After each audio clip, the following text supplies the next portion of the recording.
متنازع ٹویٹ کے معاملے پر گرفتار تحریک انصاف کے سینیٹر اعظم سواتی 2 روزہ جسمانی ریمانڈ پر FIA کے حوالے۔ کوئٹہ میں بھی اعظم سواتی کے خلاف مقدمہ درج۔ اعظم سواتی نے ناانصافی پر ٹویٹ کیا، دوبارہ گرفتار کر لیا گیا۔ ٹویٹر پیغام میں چیئرمین تحریک انصاف کے سینیٹر کو گرفتار کرنے کی شدید مذمت، عمل کو ریاستی فاشزم کا نام دے دیا۔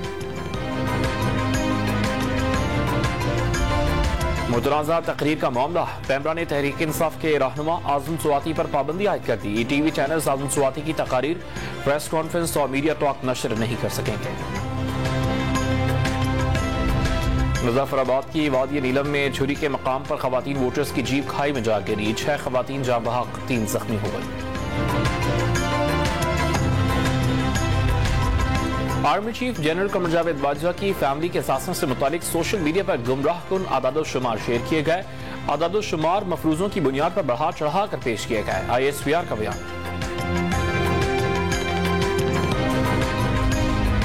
عمران خان کا تمام اسمبلیوں سے استعفوں کا فیصلہ، مشاورت کے بعد اسمبلیوں سے نکلنے کے وقت کا اعلان کیا جائے گا۔ راولپنڈی میں جلسے سے خطاب، قانون کی حکمرانی اور حقیقی آزادی کی تحریک جاری رہے گی۔ عمران خان کا ٹویٹ، جلسے کے فضائی مناظر کی ویڈیو بھی شیئر کر دی۔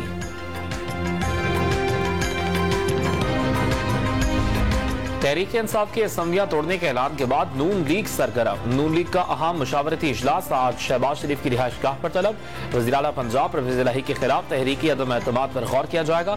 خیبر پختونخوا میں بھی اپوزیشن متحرک، شام کو ہنگامی اجلاس طلب کر لیا۔ آزاد کشمیر میں بلدیاتی الیکشن، مظفر آباد ڈویژن میں پولنگ کا عمل جاری۔ خواتین سمیت ووٹرز کی بڑی تعداد حق رائے دہی استعمال کرنے پہنچ گئی۔ سیکیورٹی کے سخت انتظامات، پولیس نے کنٹرول روم قائم کر دیا۔